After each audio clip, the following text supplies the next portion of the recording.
name is DiannaAdel, and in this video we're going to be doing a DIY face mask to restore sun damage, brighten our skin, and overall make our skin look younger, brighter, and beautiful. Before we get started, please make sure you subscribe to this YouTube channel. Click that subscribe button and then click the bell. Activate your notifications. Then leave a comment saying I've subscribed. I will personally respond to you because I love and appreciate my subscribers. And now let's get started. So this DIY mask is going to make your skin look tighter, reduce fine lines and wrinkles, reduce dark spots, clear your skin, reverse sun damage, and overall after this mask your skin is going to look amazing. First of all, of course, we will need coffee, we will need yogurt. Next we're going to use rice flour and a little bit of honey. We will take 1 teaspoon of coffee, 1 teaspoon of rice flour, 2 teaspoons of yogurt, and 1 teaspoon of honey.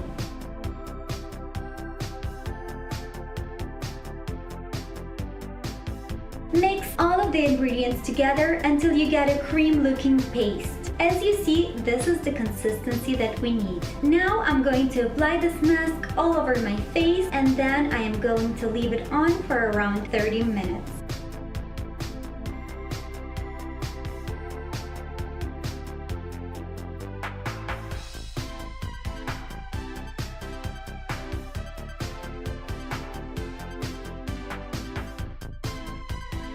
After 30 minutes, I am just going to wash my face and apply some moisturizer. Coffee is great because it's a rich source of antioxidants. It also promotes blood flow, and that makes our skin tighter, brighter, and more youthful. Also, coffee minimizes the fine lines and protects us from the loss of moisture, which is really important. For best results, apply this mask twice a week for the next month. Let me know in the comments below if you're going to try this mask. Also, let me know in the comments below if you already tried it and you would like to share your experience. Thank you so much for watching. I really appreciate your time. Don't forget to follow me on social media like Instagram, Facebook, and Twitter at DiannaAdel. Give this video a thumbs up. It's gonna help me a lot. Share it with all of your friends. Subscribe to my YouTube channel, and don't forget, stay happy, stay positive. My name is DiannaAdel, and I will see you really soon.